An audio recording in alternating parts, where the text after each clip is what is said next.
November. Ia, ne lau tu lata tu aka ko fa ingol ka usanga mal kisimas. Ilo pio lo pio kaulo ia. Le te fatalo fatuai Samoa. Po fia lava ke lo pio lo mo mai ai al fasalonga mal tatou sports no ne fia. Ia fatalo fa. Ma lo afua, ma lo te ia e fo fuanga po kalando ne fo yaso. Mai lava la matanga si o mai nei taimi.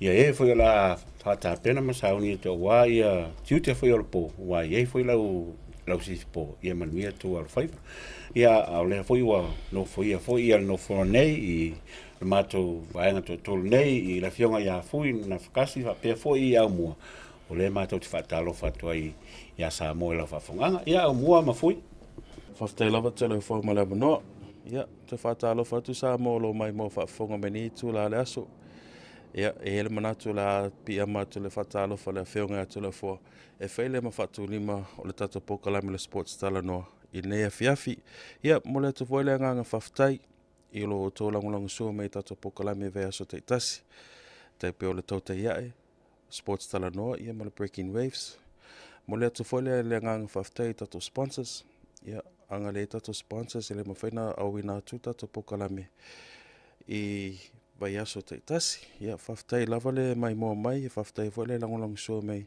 i tato pokalame ia fafula e kul mala le nganga tu mo fa lolu i lua fionga lua va se lua ia langi mai lau fionga Toleafoa ia me se foi le fonga tapoi foi tato tunu ia Samoa ia iso se tuo tafon le langi lo va peona mo mai tanto pokalame o le sports tano ia e fafilo e toi foi lau fenga ringa tofi le tua i fia lava me o mau mai i al tanto pokalame ia fatalo foto le sports tano nei tu la le o le fiafi ia me se foi tu asinsina te mamtina matua ia fia foi fa fonga ma langolango foi tanto pokalame ia fa malole so foi monia ia fatalo foto nei tu la fiafi ia so foi monia Toleafoa me se foi lau fionga ngaftasi ia foi ia nga melnga solongo le o weekend Tuana.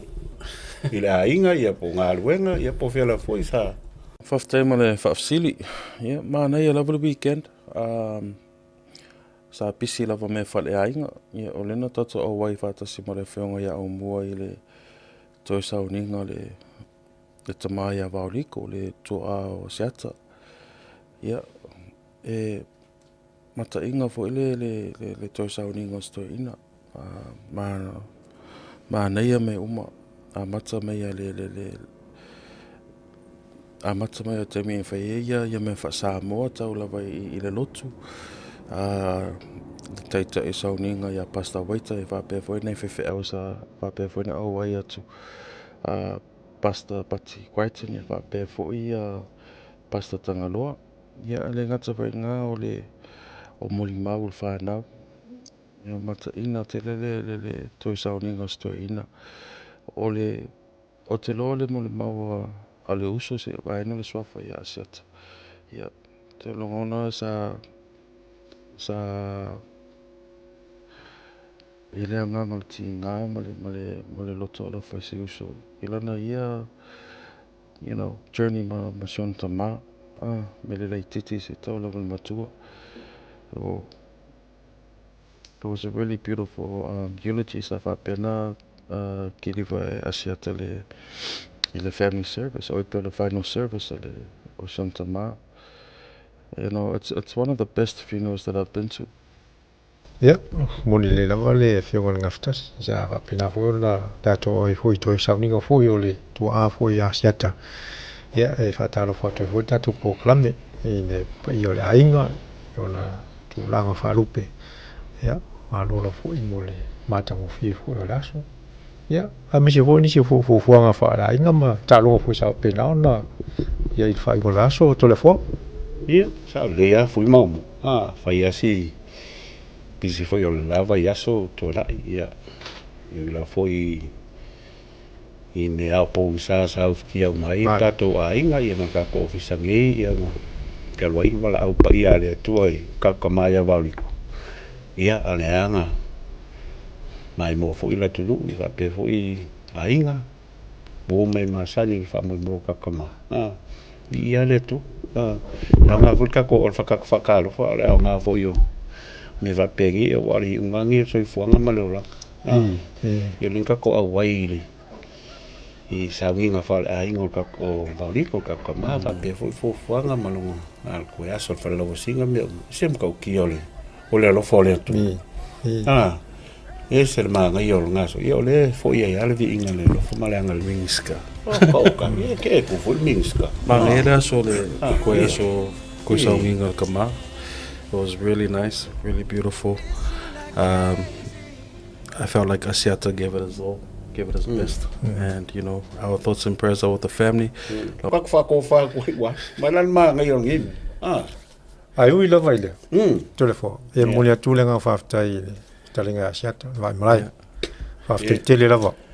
Ua longo fo I tino le, longo fo I mai taunga tui laso. Ai meise la fo ia siau toi moli mau tu sai foi mali aso sutama fafte siata ua e inu mali e foi mo ua e manuia foi ia tu sai foi mo la tau singa ma tu lang wa pena e va toi de fafte tele la vai ia toi luso e ni upo ia sama ainga Aumua fui e mai e viol ka fa kuli ma ia ko kalmo ingole o la so si ka kama Ke rin fai uma ia mol mau le alu so wa peo ingangi foi le sofa mai malaya siata ia ka ko po ie le wi ia ilanga mol mau sa fai lang kalanga ke lo al mol mau sia ka ang va pe fa uma e lua so pe va ia so ko fa maka ai o ko mai anga al mercado ol ka wa ia o ka ko fa longo aku ma fa fonga fu sa mol mau le so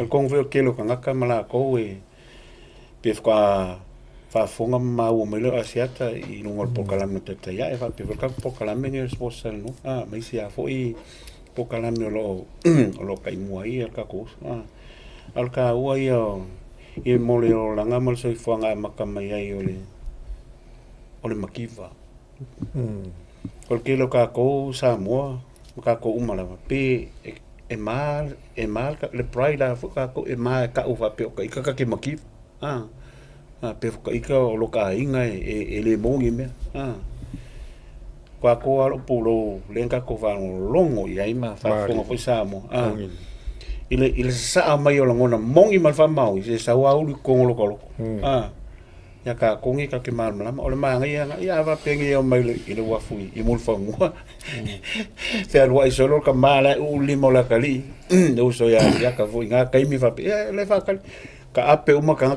uma sa vale mai mul fa ngua I se falasi le usi la fiol kwa mamau al su enga le fio inga mal malanga ko mal kulanga so fuanga mal me o ngenga u al ngiko inga limo longa kali o me volanga sa mo ko o ko sisila foi me ka ko va ai fa mo ngenga fe le tu ka ko le wa lava long sila fie le ngaka o inga ala nganu o fe lava ya sima me ngofo ai e ko mau ama ka pu e foi longola ya okay lo e ko ke le lava la ko lo fa fonga me ka ko pokala me nge kula las langole ole live sa private was a private link but ngala ko fa popa ko le songwanga Toleafoa. It's almost like was a similar story mo kan ka Samoa. Ole mau ole uso ya siata ye winga la mafkanga ma shankama, you know, poverty, resilience, ole saili malo, fingau, all of that, you know, when we heard it on Saturday the final services going ke lo le isi kongo le malu sa le e se fa lo ngonga fo ngale se it was a relatable eulogy and it related to everyone and I know that's why ko ke le lof ka ngisi ko ke le o fa ngongo ia ko ke le fo le o lo fa ia Asiata mo kama but wo fia everything on the day turned out really well. And it was such a beautiful send-off. Amaka mai le family service. Well, in fact, amaka mai le amakanga. go in family service right to the final day, to the burial, for i whaalolonga. It was really beautiful. Yeah. Kale koe e koa le saunga Toleafoa, whawhakailawa sia tamo mea uma. Whakango fiela social kama. Te manatu la tatou sponsors mo le tula whawhtai. Ali awako le whawhtai le tatou sponsors ia whawhtai atu fo le au mai moa I lo tō langolango mai le ala mai le whawhonga mai tatou pokalami a stai tasi. Molo sirfia. Ali ei tatou sponsors ia ele tatou pokalami mafai na whatunono le Bluwave TV. Te peo le Tautuana, Sports Talanoa, ma le Breaking Waves. La tatou amata mai le SMI Hardware. Mo le tole nganga whawhtai ia malvingi laupa me le SMI Hardware. Ia o lo whaile whaalau iloa le SMI nei teimi o lato sima o ta ua nei le Golden Bay. Ia a tanga e atu le atana o whaalu atu. Ia o sima e na whapea na whausi every tino wars I la walau papa lea I vaisingango. O lo whanganga fori sima lea whausi awal ia patu I longa awal tele. Ia whapea whai awal savali. A whapea na ito sa ili se sima malo si. Whātau nei, atua malepe lisi lua sa lautausanga, whafso ta ile SMI Hardware. O le numero telefongi, o le 2555 I fungalei, pe le tatou ofisa sale longa, o le 5 tasi tolulua, tanga e telegraphic nga wulunga. Ia, Digicel, ia, mo top-ups, mo Samoa, whafso ta ile au pepe tala I lene po pestasio I Sara. Ia tanga e te tatou numero ma nisi o tatou information e te mo mia mo le top up e whai mo wōma ainga o lo whapea na lalampapa au I Samoa. PacificEzy, au nanga tau tupe wha mamoli po le money transfer e le lava sesi best nga o le PacificEzy lava. Va ei lato November promotion o lo o whatau teia e te ono man malo I le sei e masani na sei astona I uma I masina te tasi. Whaftai lava lo fionga whai malo Alan Stowers, ia whapea voi le uso ia misa ia ma ngele. Tasi Market, lango tato whai whatoanga, whai favor, whapea voi tato whai pisinisi mai Samoa. Susuane I le Tasi Market I ma ngele, e whai so whatau au wā le tausinga o le ainga. Whaftai lo fionga Toleafoa, Larry Tupai, ia whaftai lango sua mai tato pokalame. Sio Plumbing, ia so se fale mamauta pisinisi po e kalesia e mo mia lava se plama. Ia whafsota I le Sio Plumbing, fesili mo fui maono mai polusi. Ia awa ia ngaluenga tau plumbing. Ia ngaluenga ia e oku e fix ia vai. Ia whapea fo ingi mea o liki. Ia whafsota I fui maono. Numera na ulunga le tato graphic. Ia mole tu fole angang whaftai I le tato WT compensation lawyer. A whapea te a lalampapa au I Australia, ma ua e a whaina I se whalawlawe tau ngaluenga, po se whaise se inga. Ia, whafsota I le WT compensation lawyers. Ia, their numbers are now on the graphic on the screen. Ia, ma le Moatoga Upholstery, whaftai lupe matasila. Ia, mo mea umalawa tau Upholstery, whafo ingo no foa, whapea fo I moenga.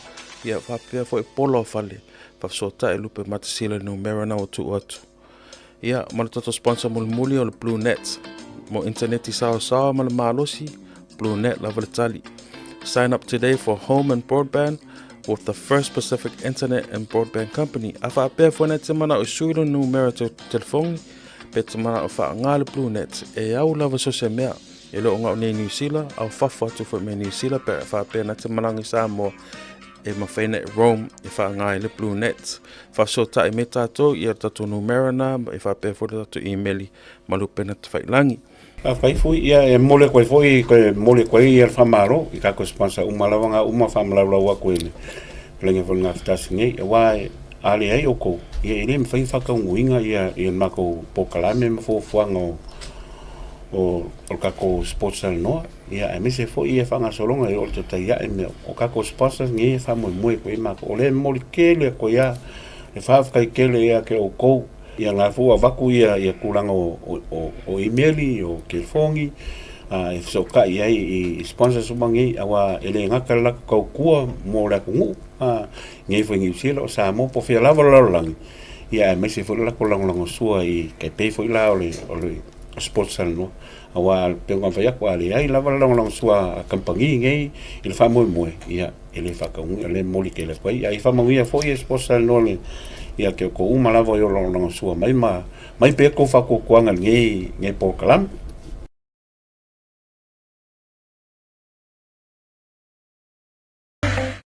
Ale tautua le PacificEzy le masina atoa Novema, ma wailo vanoe te manu malo ai whailonga tupe e fast food tana au saunia mo ana paanga. E luas food whailonga mo Samoa, luas food foi whailonga mo tatou New Zealand nei. E se ina whailonga se fulu asto nai o vai aso te tasi. Mana tua lo whaua pia tatou whabitoa, nao le lima tala pia whaunga ina le PacificEzy mobile app. E whaatino ai au tupe whaamo moli mai lau telefoni whebe ai. O lo awano foi le tatou direct transfer. E ti posi mai ai lau tupe le tatou account, ma whaamalia ina fasili i lungo le telefoni, ma whaatino ai la faina o tupe ai nga whabetoa. Mo le tutongi no pili o le bai, mo li maisi au nanga i Samoa, o lo mawhai na whaatino o le tātou au nanga o le Easy Pay. Asiasi mai lo i tātou ofisa i o Tara o Tāhuhu ma le taulanga whaatau i mangele, be walau mai le telefoni o Barsalau o Tasi ono mo se la e lata hatu i ante oe. Be whaonga le tātou app po le direct transfer, e whaasawa i lo teimi, ai mo se wa tangata fo i le pensini. PacificEzy, o la paanga mo tupe whaamo moli i Samoa. See your plumbing. My shower head's fallen off. I'll see you soon. For all your plumbing needs, call a Seal. No job too big or too small. I'll see you soon.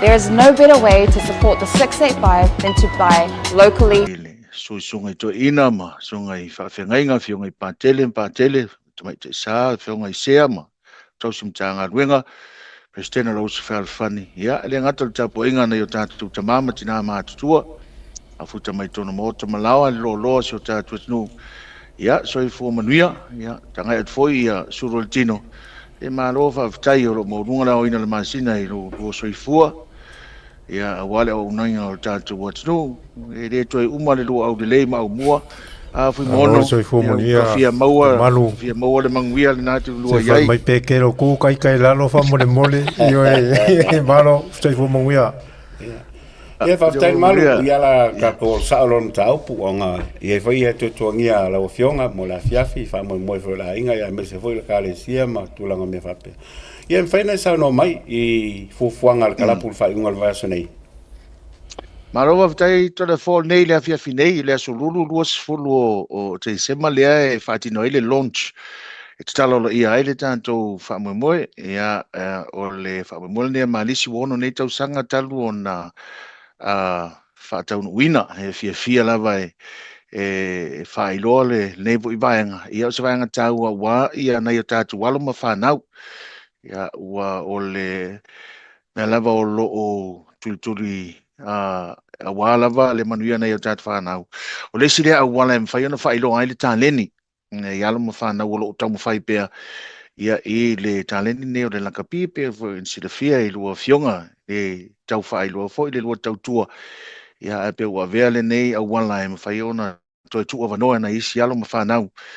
Ia e toi a veile a wanoa i whai a onga. Ia wa lea e wa whailo mai.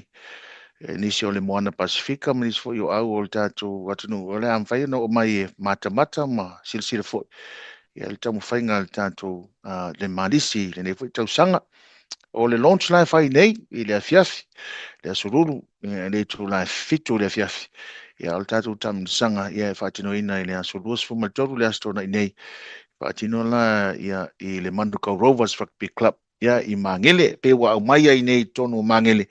O lo to tele ma tu moi tangata au le lei ma le popoto o pe o mangele le sitting e tono New Zealand e o venga to le fo la sila fie fui mono ya pe o i le wa tau fai a va to le tau tua malisi fai lo atu foi ia si o tatu atu ia malole tanoa le malu ia o le tulanga foi le fa silia tu i lo fiong pe fie ni au fa mautu mai mo le tatou fa mo le fa mo le vaiaso fa mo mo tai o mua e luas fulu au le au fo fa yanga e le draw ya e ono la au mai sa mo ia le o confirm mai o le au tamauli le asa semping le tausanga o mavai le o te awai mai ia e to defend la to whip e alo na lua le au te patasi ia au te patasi pe on silfia o telefoni ni tamisanga i Samoa champini ai e mese le au le malisi Samoa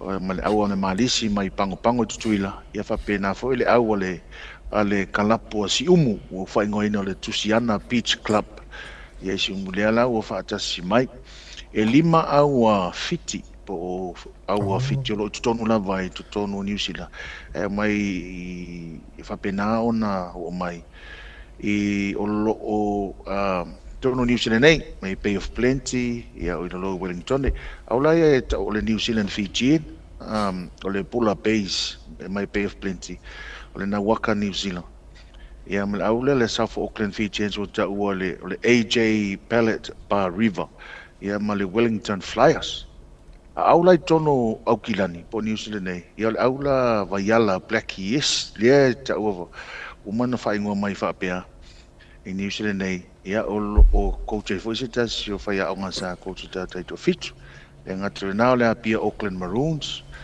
le Falefa Rugby Club mo le uso fealo fani ia o le Manukau Rovers Rugby o le Otahu Rugby Club o le Lupe o le Soanga ia o le Maris Samoa New Zealand o le au le tatou kalapu i nei au Blue Mwenga ia vata simile au le New Edition au la ia was fulu le va mo fai anga ele to ia mo lo to si le fia ia va tai fo i mo ava no mai na tatou au mai Samoa e pena no tau va mo lipu i le nei tau sang fa malo o la vai ingo o au e fia pools e fia au e fa mo la van man e fa pools e mana to e fa pools e lima au le pool e tas tolu malai le fa ngaina le aso to na ia le fa nga uma malai e tolu mo tatou pool games ia o lo i quarter finals fa nga ia malai lua ia ma le semi final ni inisio talong o le tatou malai numero tasi lava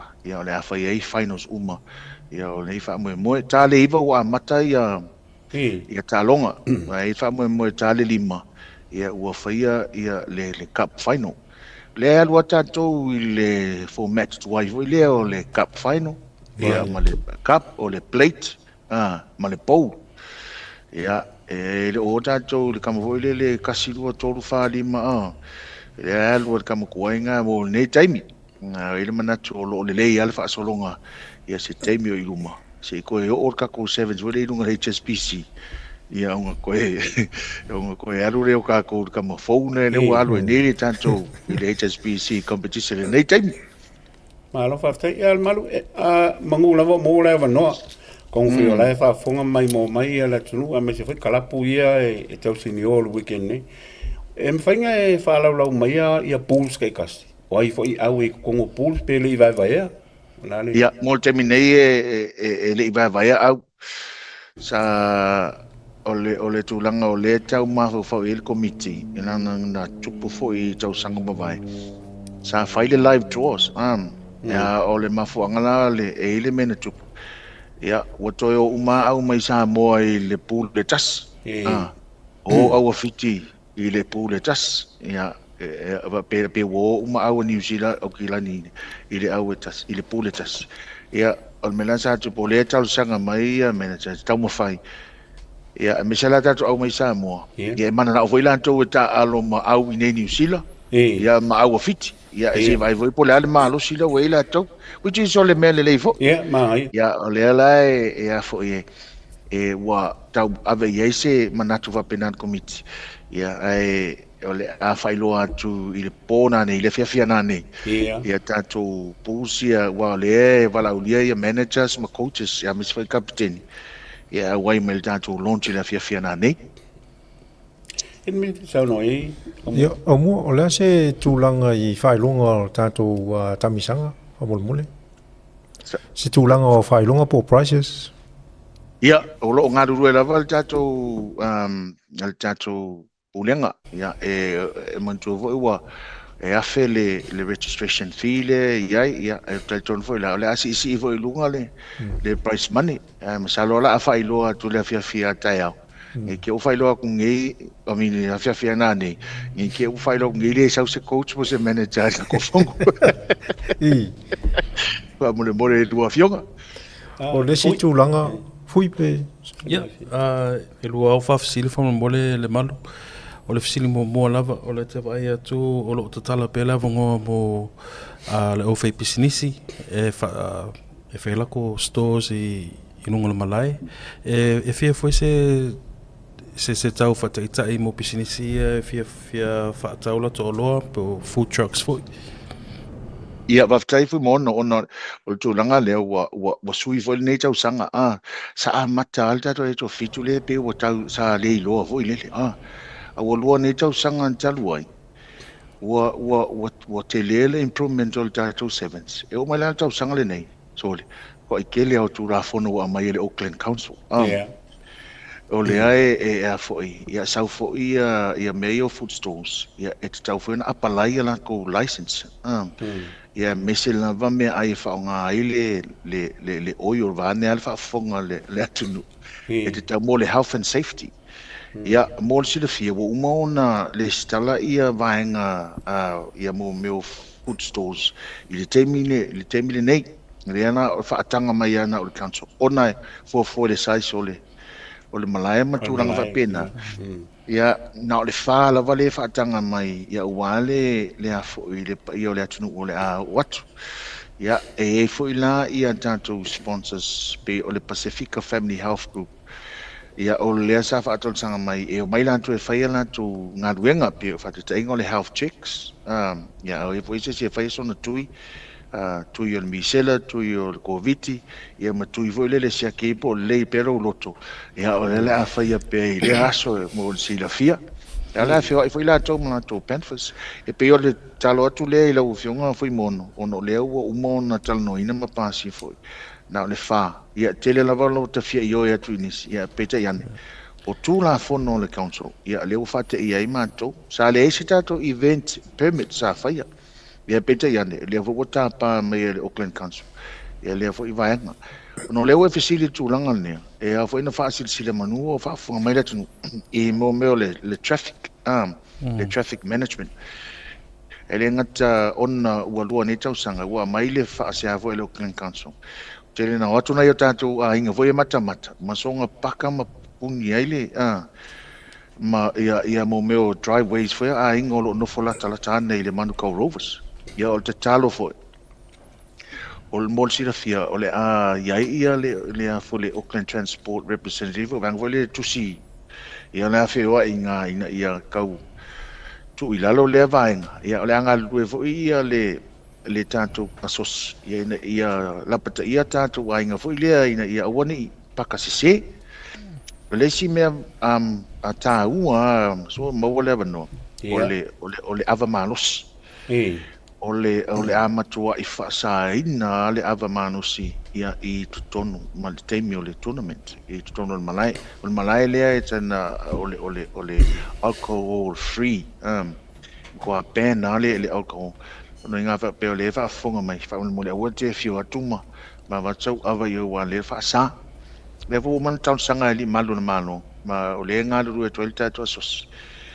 Ya me se lava leo o lo I mangele o lava pena no o atu e whaile ko petrol le teimi o le tournament. Wa lava le saunga le mu na yo tatu ngat. Ya o to whaafonga mai nei kele o ngi mau mea a sa a maka o kau a maka ka ku sevens. Ya bete yane o tupu mola. Ya pe o le wa mana ia mai loa le Auckland Council ya ma leo ma nisio vang. Me se fo ia ingolo tulata. Ya le tatu fa mo le nei. Yes, whamaro le maru, o le fōua mangingo fōi e whawhonganga Samoa I a me se fōi a kalapo lo ka penga ki e le weekend ia mo ngā o umanga whaasisila mai la fionga fōi a le malu I a whamo mo angangei e loon sei pe whailo fōi a fōfuanga le whamo mo e ka ua lale e umalawa o kalapo umama I kai o au ia a e fōi coaches malako e aku e whaafonga I kulanga le launching. Wa launching nge e whaari mamaya ia ia ko komu mawhafo ma kamisanga ma le lunga o le kamisanga. O la unga o ka ua nge whamo moi pe ia fo inga sila fia o lo ka penga ia le malisi inga ia o klastona. I le ko I whisiri mangi mea. Ngangaro waku lava a maka tournament flow uma. e pe fa mo la le o le ka ua ia le ye uma la o kai o au Mali, fai masu i coach se au fa fai ngo fi foi po kala mi ma me se foi la o le lo le jo mai lo foi po la se me o mai la wa ngia me uma o ka ko mo foi o au ma kala e fa mo ia le me mai el marisi po la va kulanga ia pa wa me ka ko lango mai e ska ia fo fo o ka wo foi o me le sa no mai le malu on the day le ka ko o sila fia foi sa ka ko me fa pengi e fa maka foi le fai ngofi ai le fai ngofi e a maka ke mi ke sa wela ka vale mal paka o kulanga me fa penga ia ka ko foi la wo security so la ko uma fa singo singo inga ia le vo sa ngo mai lo ia le vai ngole ole land transport ia a ye lo ka nga yo lo winga e kusi la lo le sala o paka pa e paka se lo ngo winga ka u ala vala ngia me uma penga sa ngol mal ka maka mai ai le keling kula fongo a wala nga manga ia mai o nga ua grow ka ko tournament o ke le fo ia kala ave ka ko o tournament ia ka ko mali le o ke le fo le manga ia mai el malo le ua maka ngo mai malo o land transport o la ko mangi ngai ke kilo mo sa ngale mo e se me o sa ngoye ia lo fengo le manu o ye se fa mo le fa yang fo la tatou fitu sa mo malanga mai sila fo ia mtanga i fo i alo mo fa na o tatou tunu o lo fa pena on ta alo ina ye mo ni ava no mo tatou fitu ole mon sa mo fa mo tai au mo o lewa failo mai e fina mai le medi mai le felingo se manu takles na chang o leo mai le coach ma le manager le tatou fitu le manu sa mo sevens e mai mo le tatou fitu le e finalize ai le nako selection mo le Oceania Sevens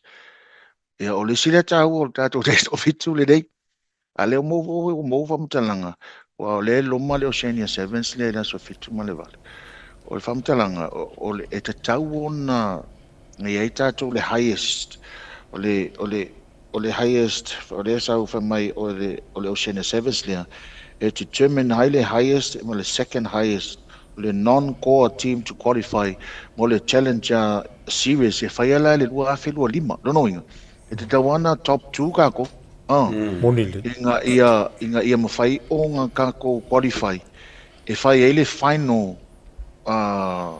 Charles Willie e qualify ai le HSBC 7 mo le luafe o le si po le luafe o no inga la e ta uola mo le ngang faftai o le awai mai tato mai mo e 7 nei e fanga e tie foi mfia le nei asoci malis o le si a wala le po le purpose le na le na file tournament nei o le si le a wala e ma fai ona to e sila ai fai aonga ia wa tama alama fa na wol tato tinu mo tato aul man sa mo tato fit ia fui ia o lo fa fsil muli lava lo fionga le malu engi au fo lo fa penga participate me le tato fit to sanga nei le participating mo pe fungi au to fo i mai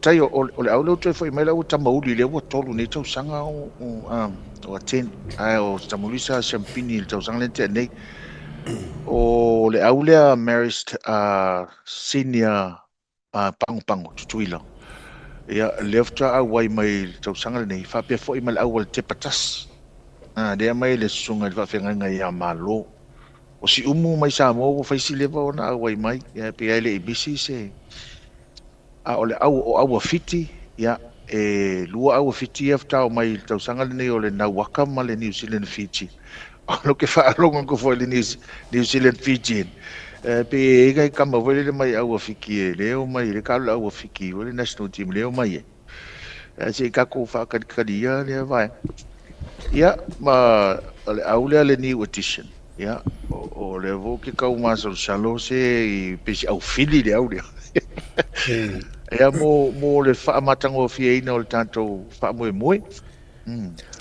al malu o vafsile kwa oi lo folinga o la socia o kilani lo foli e fa foinga ia le tournament ia vaftai sa o le sa no o lo foli le Auckland Rugby unit no le lalo tanto i tono o kilani ia ala foi sa o le fia foi lea si vanga lea o le au wai mai ai sa tamu fai lava e whaalua aso ia awai o le manga ia foi ngi me o le me le halu o luma mai ia a peta iane e nai difficulties foi le sa mako feangai ka te ingala o fali e le mafai no mai i le lua aso i lua aso i le lua aso o ngai sa si le foi le o me foi ngau fa ko lu malai e le mafai o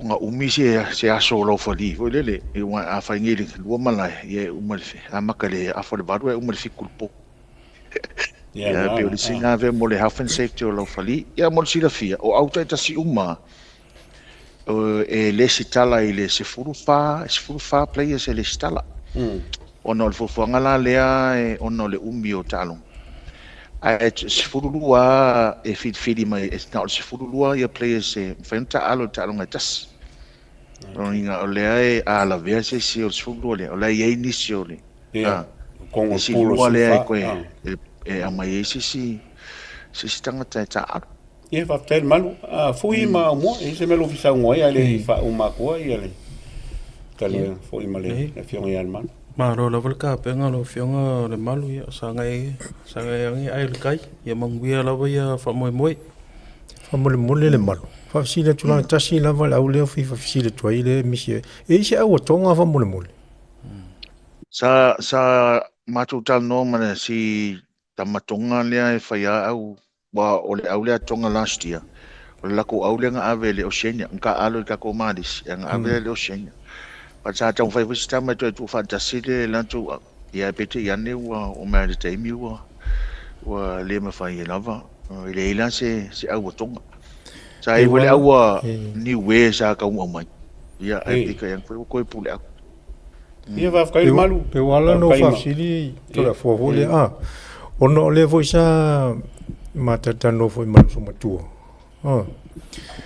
ia e pe fa pe wala no fa no vole le se awatonga ale sa tau ta pena to le tau fa file tu foi la o fionga le president singa ma stage foi le se si vai le lo so matua a fia lo kulang ka po inga wa le si foi mele sa fa file tu foi tu langa tau mafa fa ka ngom sa ka su e ku foi se me va ko ilanga fa tau vo no au lu sipi mana ia a pe ta ia o silo fia la o fionga o le ta pe na tule ia lo so matuana ia va kai malu va kai molo wa ngo o le ia lo masia ba no e fa tu la gana le malu tau so ta se fa se si va ia mangi me o le loko le anga mal loko vale asa mo ko va fonga mai e kula no pa mania ku le malu le o fa ku se o so ta ka sa van ya kwa ia sia va ngora kikinga ia ke fa fia ai Yoi.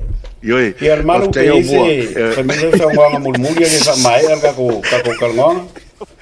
Wa te ia bua. O le ko ma ko so le i piko ko ngal ka kam.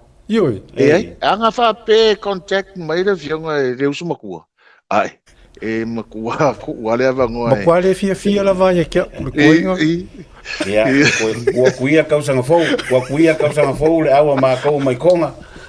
Ya, malu ia sa nganga fia faia i mai o te talo to ina malo matoe fan fanau mo wola na tu le tatou watino ya ta masi mai tonga ma ta ine foi lo ai va tai to le fo va tai fu mono ma Aumua a le i fai wina tatou tal no nga fai lot foi na sponsors on film so ni mai ya le radio Samoa o le a live ina tanto fa mo moelia i le malai numero tas na o le malai numero tas ta lo mai fa le malai numero tas ya ava pe le live le radio Samoa o le si so santa o le company le Click X o lo so sani mai ya e le fa mo moele nei o e lava e fia lafo la tu pe Samoa tau ngo fie ya e lafo ni ama o nei ya e mo e o lo pe o Aumua pe o tau sumatua na i tamaiti o lo whaafonga mai Samoa lo mana o miani ala tau selen ia o le Auckland Airport Community Trust ia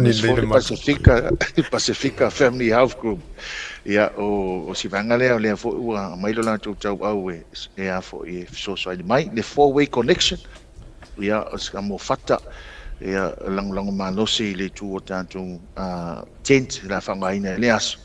Me se foi le ama one kia, stam foi le o maka ama Aumua. O ia leo le lau tau tangtanga i le aso, o polo la kapi o le whangaina. Le usa unia me stamane, pipi ia le loko le mopa Samoa New Zealand. Ia male ngo le malisi au tafo le polo longoina. Alu malkangaka, e longo fie wa misi wala lai lo ko le loko le malisi. Lo felwa i fo mai ai lisi tu awala.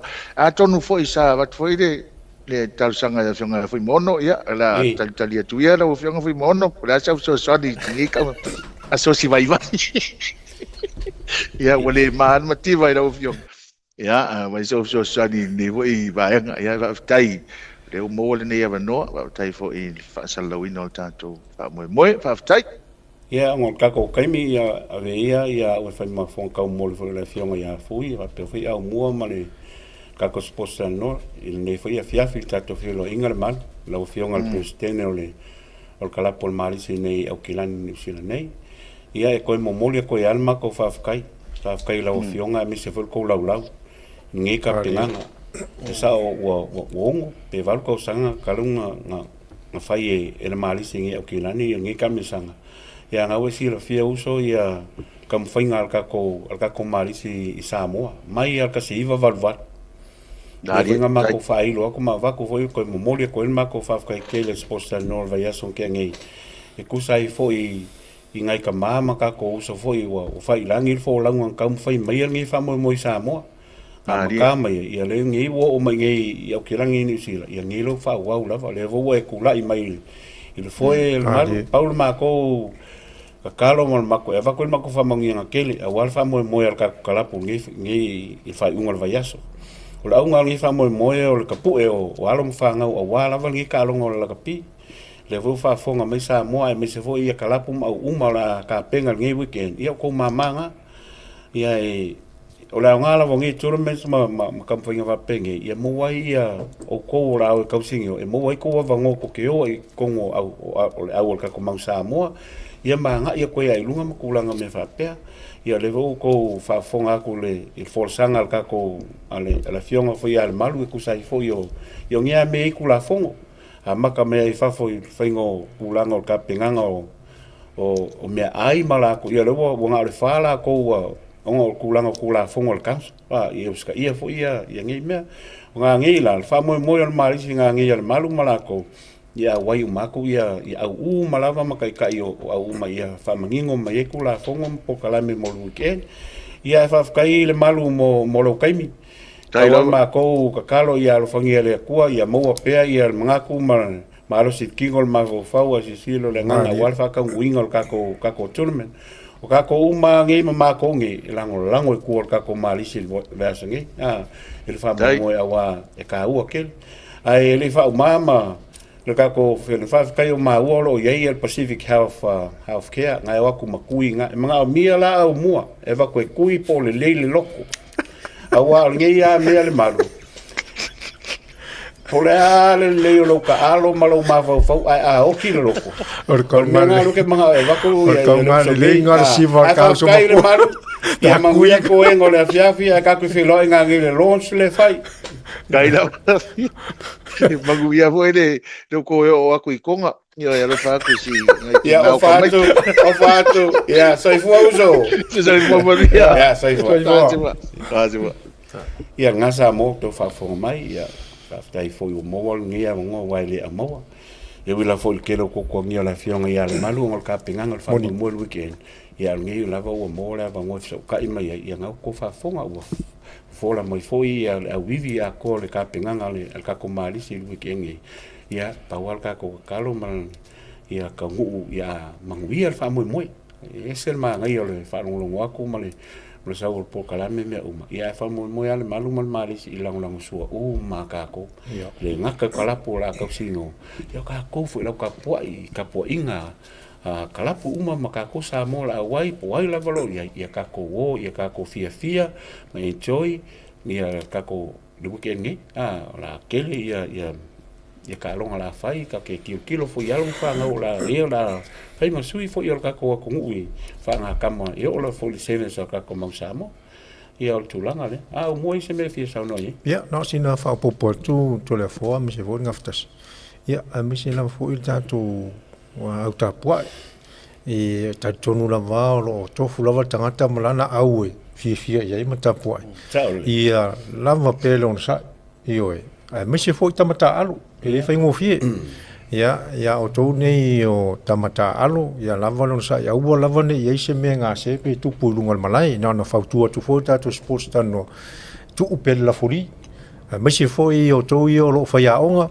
ia lava foi tau on sa ima ia whautua le ia tamata alu ia whapea foi la ia la au tāpuai mai whafo oi o foi i la foi i kala foi o peiva kalkarangoa kualka ko sports no o tamai o lai mama lava ma fofau a fa longo mai lo le kala le lua kuikua pe o inga le ringa te le fa le kong o ka ko i o ka po ia kua lava pele to vai lava lon sai a fa pele lava alu le fali a wole sa makamaka wa langa ya fa ina ile po lava tapenanga mo me le le o lo tapena ye le fionga presidente ale malu mo le pa ia fo le maftang le maris e fa le anga lava tato ia orsina tatalo na fa popo toi ia Tautuana ia le amio ia pule le amio ma ia manuia fo tapoinga ia malo whaftai ia la ka koa kul malolonga wa nai fui pe se me fia saunoa ia ia le felta tu malolonga ia la ka koa kul malolonga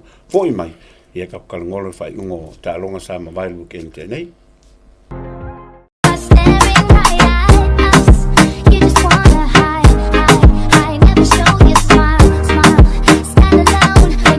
Parker here in beautiful Samoa. Make sure you tune in to Bluwave TV.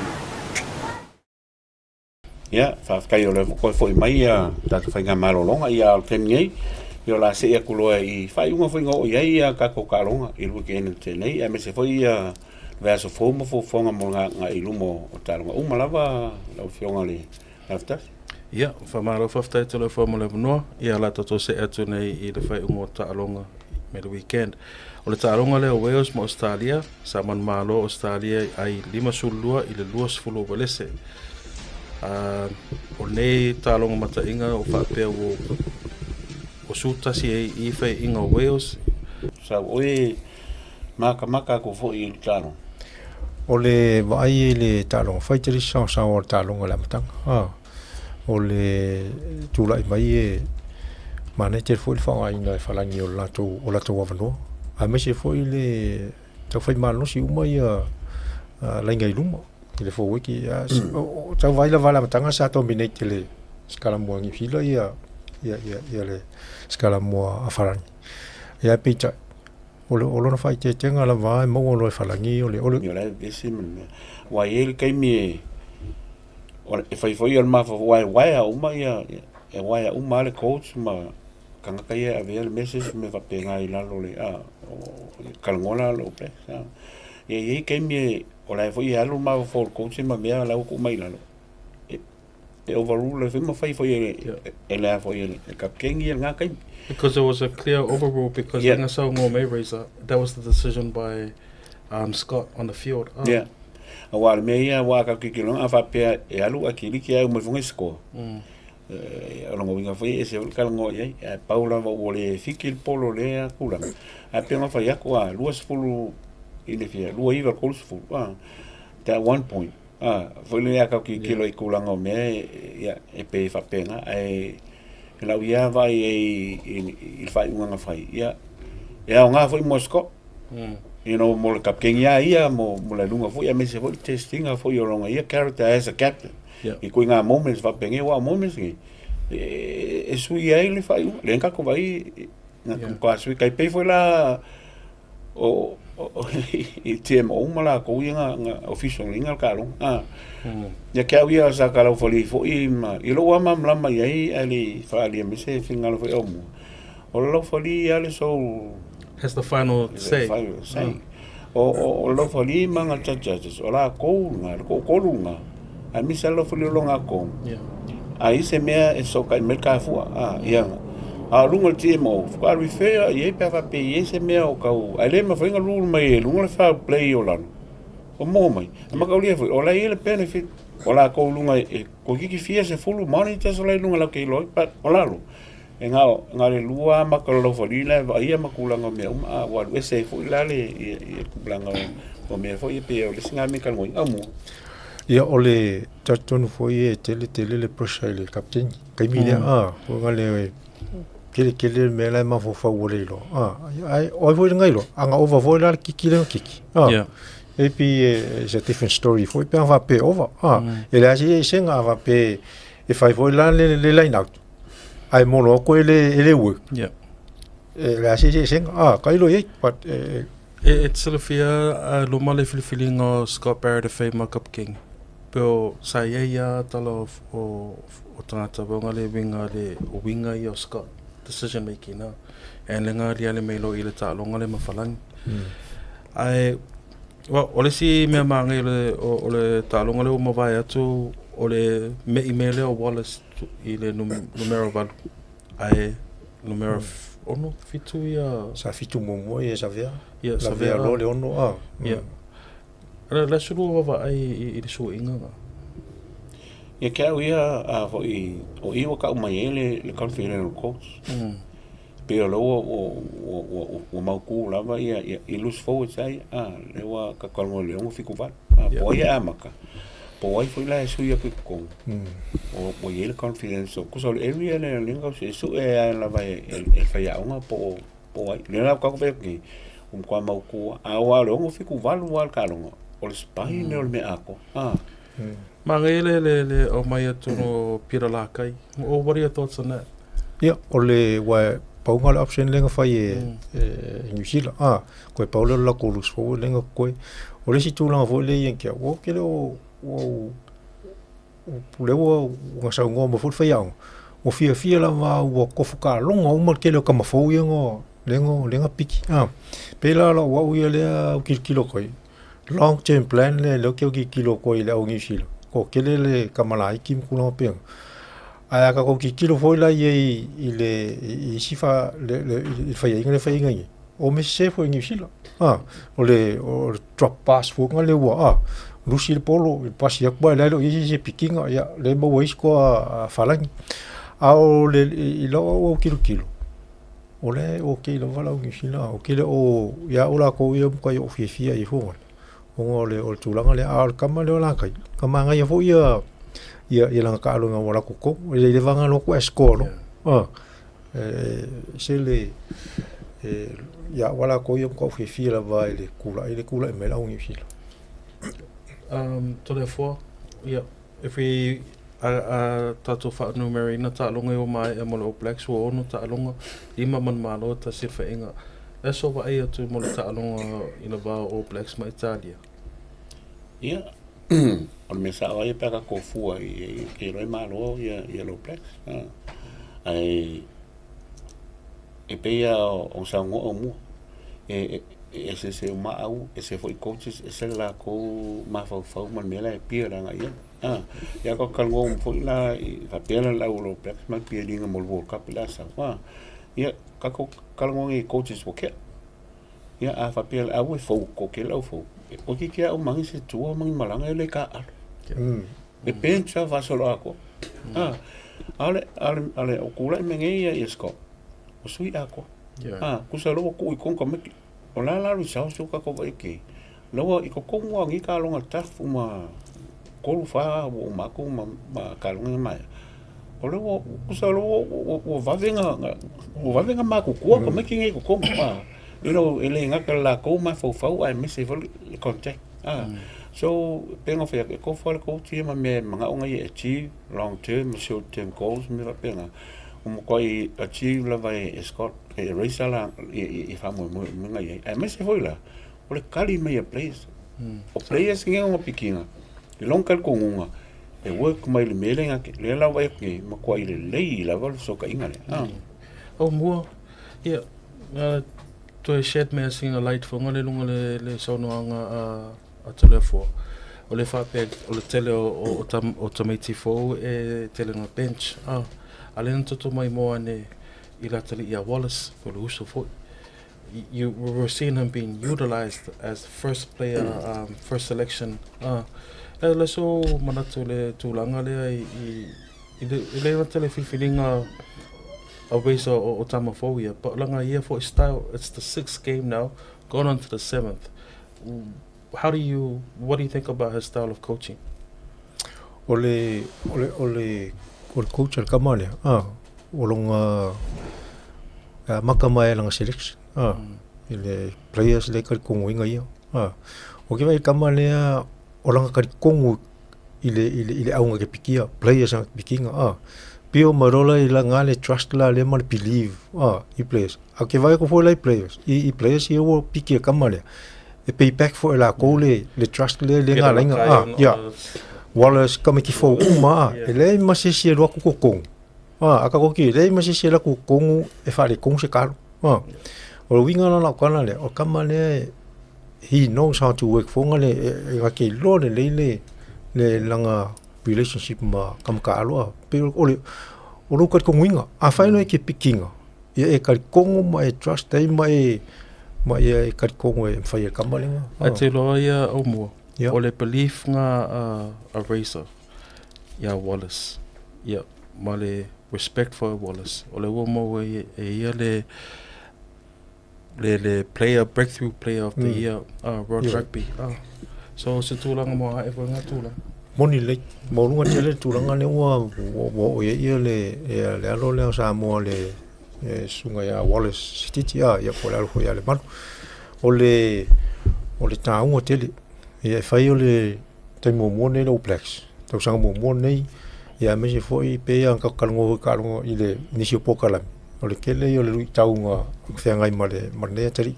Ia le o la vai runga le tūlai mai le mo runga le o elan ta aloa. Ia te foi mai lava le tūlanga le pe on sauno fo le fo le kufka alu ma kamangi ia. O kamalangi. Po le o le o ye le fonga le o fia. E reisi me vonga le o se le fia i le ngofo ia e le ka aloa wa tūlanga ia le kupu inge ke leo au o kamalai o le la o ka aluma o la o e la kongu e sa hungi e ke miuma o le o ka kongu le fai aunga ia lako i fu al fakar e se vo le manga ia o le aikia le o sa o mal fai aunga le ia wa a kupu rolanga la veve ala fu la wo ku kamaki o la ku fia o la ka kongu fai aunga mole ke pe ia le o la kana ka ko kalngoli kalngoli every coach is different. Es umala ko make up for coach. Ai o no vai a race. I asko. O le mea lai ia ke au ia o ka ua ia o le mea ngala ia asko. I le vao ia ma nga play sa. Le kulanga voi le ka ke vai le ka ke vai fai nga e siva e va pena. O li singa sairo Scott. Ese mai ia mai se coaches umanga ia. O le sai funga pe fa breke le aka fa me o coach ama I tell you. O le kuka ua ngai create la le pon le ka maki me vola nga le ka fa nge po ia piki ko Scott ko. E lo ko pe fo. Mas isso foi me. Ai kango piki sa wa. O fai lau fam kalanga foi ka maki malau au kau ni. E ke oki moa. Ma luinga fam kalanga ke oki moa lo ko umale. O la ngonga nga. Ai o mai fola ka maki ngi. O ave la ko fa la ko kal ko ngonga ko I ka ngaka mal ka nga pikia la ko. O pese akala nga ko ku ile mero ko mangelo black spring fa ko kwa va venga ma ko wole sol. Ma ka miki mangi ngo ko ko pe ai ka mai kaimi lenga within a small space of time lenga yengi. Ko va venga grow. Give me your trust and I'll show you the way. I got another question for ngale ile player selection a Razor. Okay. His loose forwards are great. Mga loose forwards are the All Blacks. Let's show mga ku ile midfield combination. Ko amaka mai ya Toleafoa. Do you feel like okay the midfield combination there? If you look at the great midfields of the All Blacks, we were talking about Frank Bunce and Mota Little. We're talking about Conrad Smith and Mara. Do you feel like the All Blacks have found a midfield? Well, this is a totally different All Blacks. Different eras for. So a different combination. Se uma me uma. Mwhainga ko whapea ia pants but se uma kaimi ma kangaka ma skill set to kangaka. E paula me ka pe YSS e pe ngofa ko loka kangong in midfield mo pesa e fu vola racer ilang selection le pola ko nga wa ka pe kaimi fa ka kainga pe manon kama nga ka pe ya panti aki nga ku ai el polo gain advantage line roculus forward yang roll la kwela i on midfield we ngi ia le we ia apparently ia ole and Leonard Brown so o le area nga le ke le ale o ingale ke lo le ki lo race work ke po ai kong wala nga ele longa le ka ke vai kwala pe o le ku nga ia this paso le po o el combination of work e over face fight ia po imperial ia ma kesi ma me alo ka ko ngi foi le mere ka ia ke o ia vai ko mela fai e pe o lo o famo mua po imperial alo lo work o ngela ngala ku kongu ia ka mekile o foi ia makens yo akulo ke me kalo wa makan ka usava ele va pensar vale but I mo ko lo va pensar so it depends la va mela manga o ko sa e fit mo langa au mal ke plan le manga o ye Aumua, le somana tu le combination of the midfield of the All Blacks. Tu le midfield.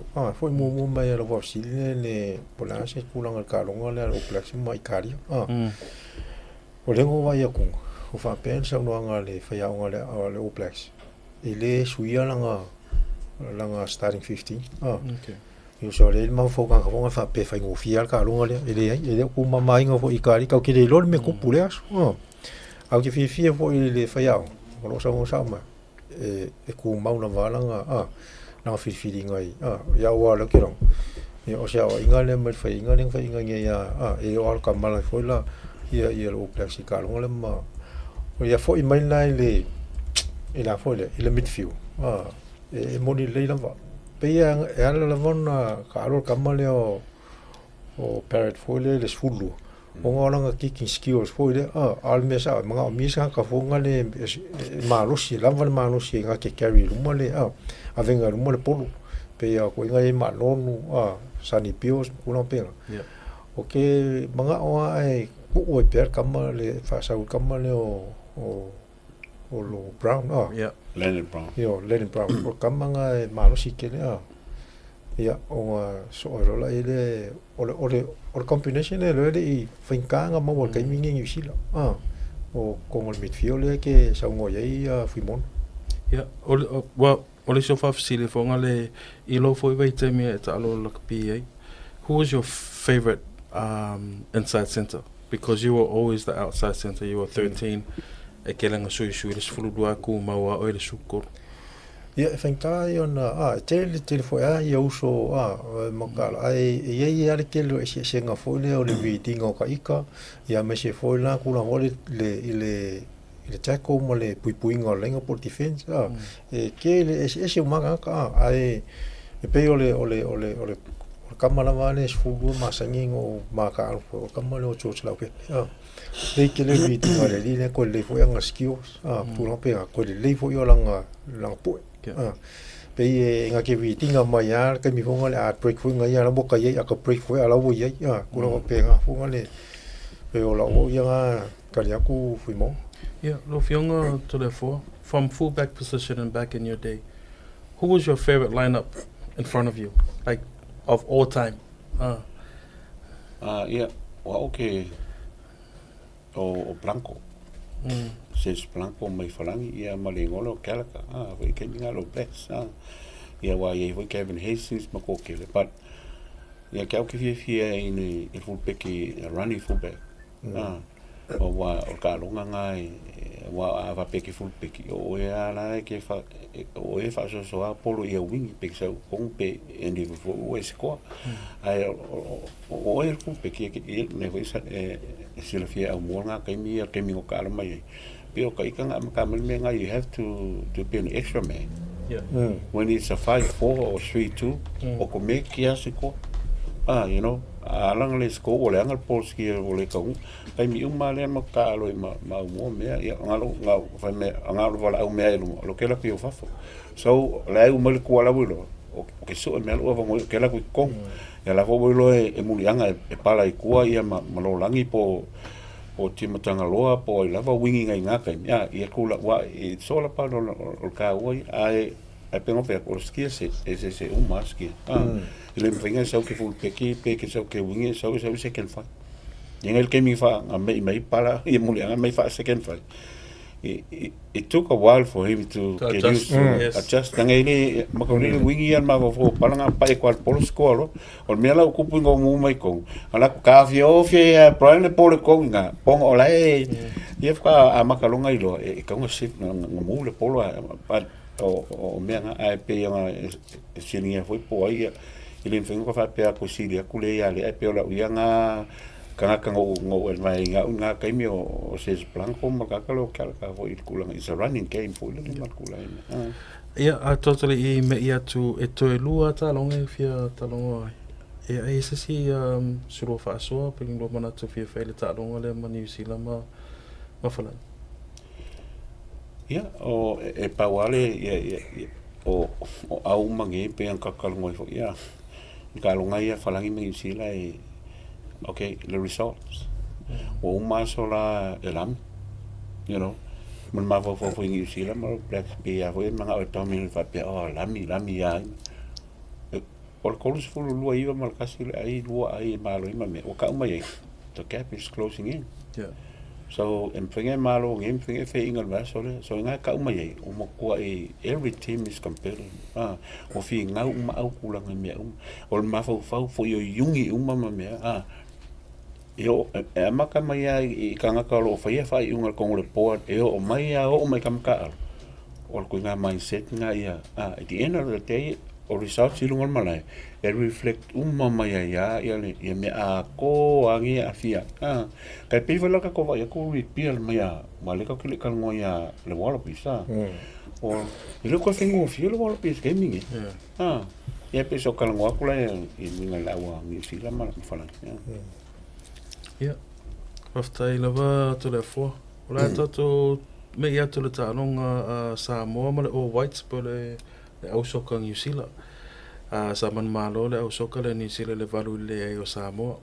But here's some interesting moments on the game. E losu kolomingo ke o hold ai Samoa ia New Zealand le score. E le le goalkeeper Kamalo Pele Eti Fatu. He made a lot of crucial saves. During the game, yeah, but you know, despite their efforts, malosi lava le koisa New Zealand.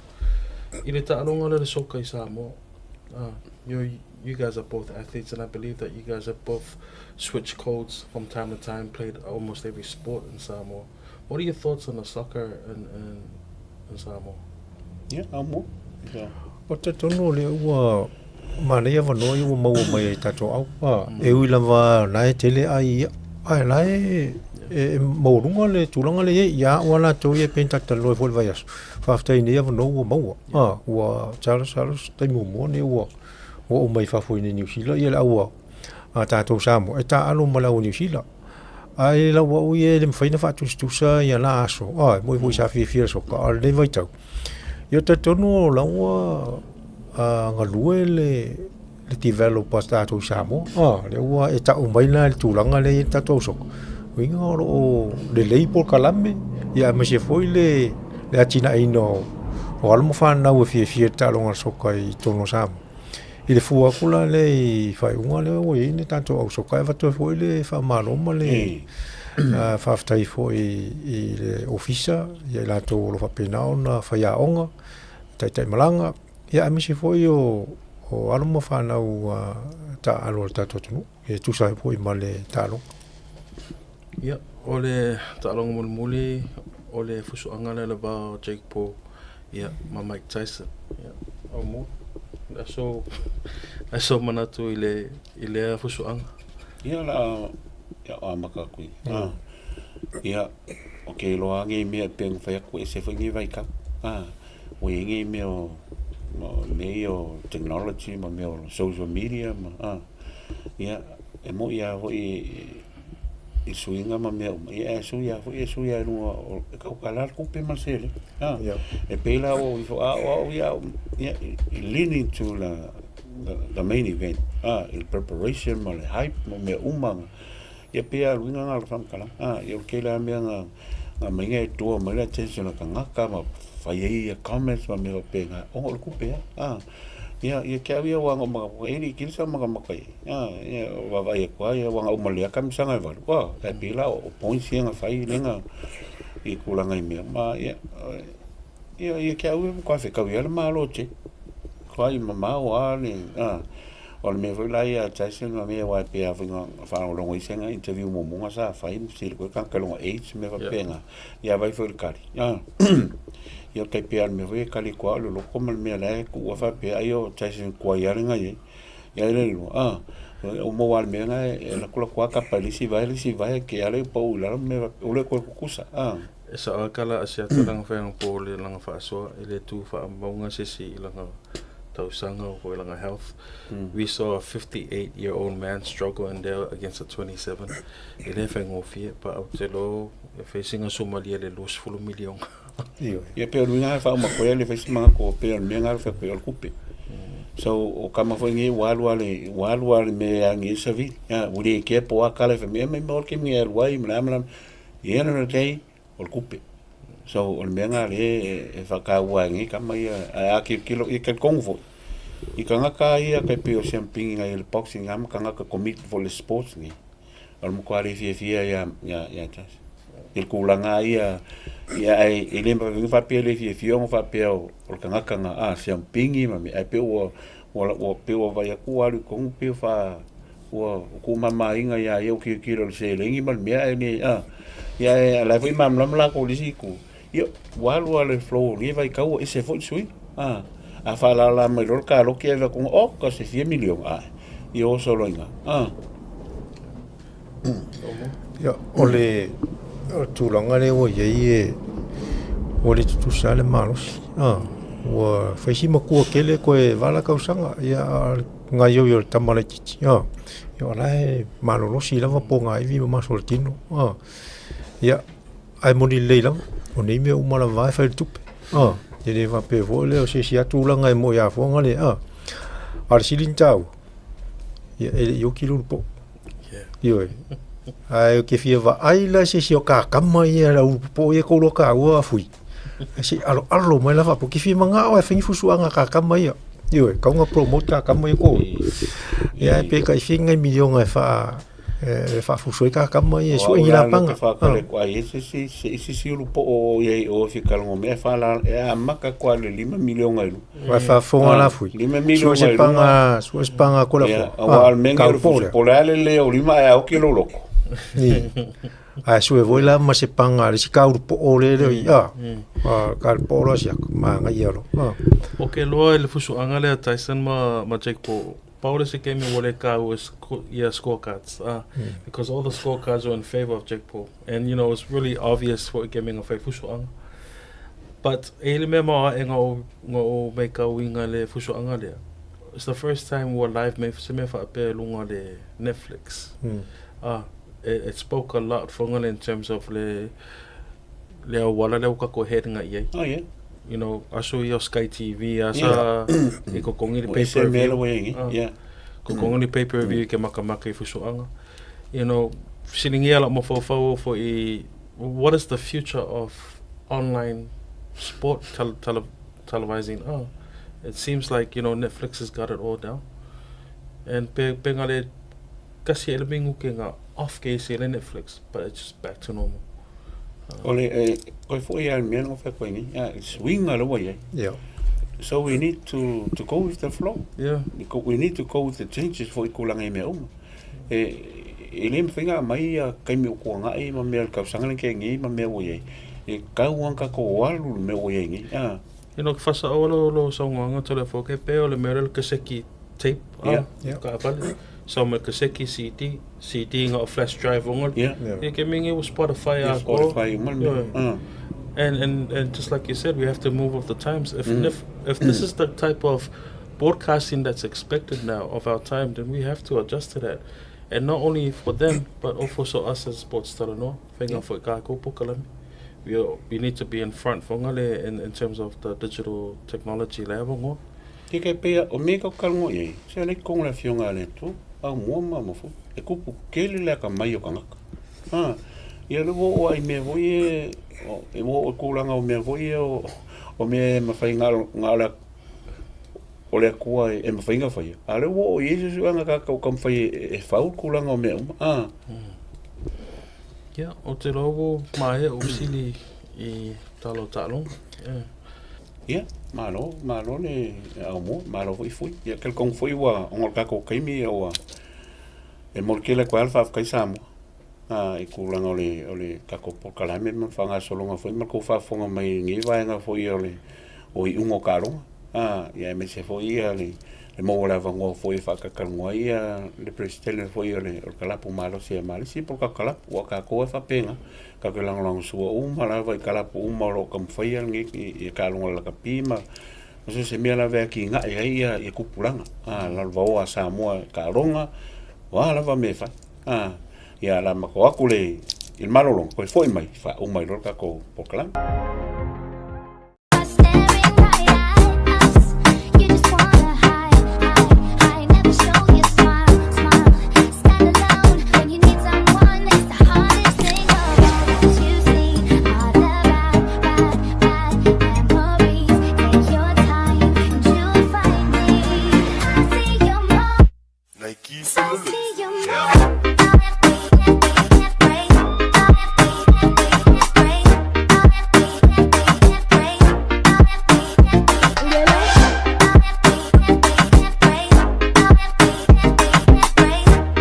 Constructors, we are very satisfied with the quality and durability of Golden Bay cement bags. We use it to construct our footpaths and speed humps here in Samoa.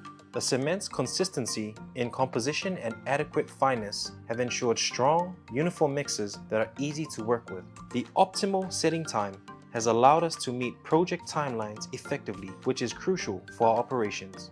In terms of durability, Golden Bay cement has performed exceptionally well, resisting environmental stresses such as moisture and temperature fluctuations, which are common. No le talo for voucher. Dial www.pacific40.com. It'll bring it to Failangi. On the Filifili le tua. Seal plumbing. My drain's blocked. I need a seal. I'll see you soon. Drain unblocking using high pressure systems and cameras. No job too big or small. I'll see you soon.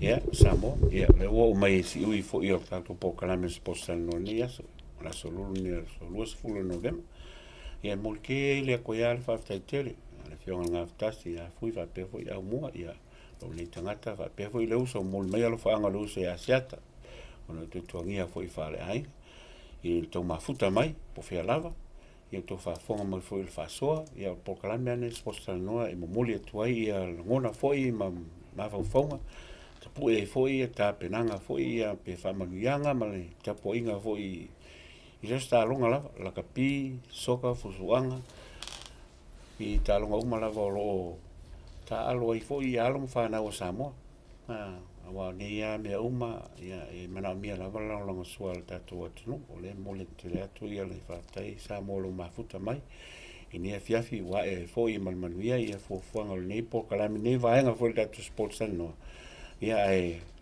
te so tai mai maki mai lau TV ma lau te o I le verso fo te fa popo te foi ia sesi foi talanga o tatou sports no multiminei ia fui ma Aumua e multi le te ia ma te fa te fa to fa soifua Samoa soifua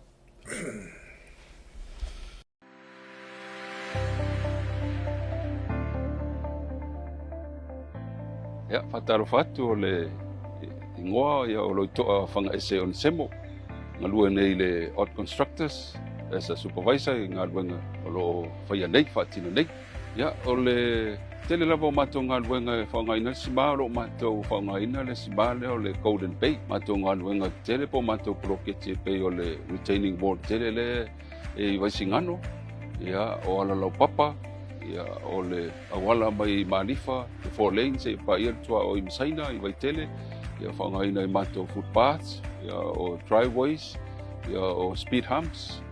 Ia e mese foi ia whaavae o mauta, ia e mese foi whaavae o warehouse te tele, ia o mato te whangaina lava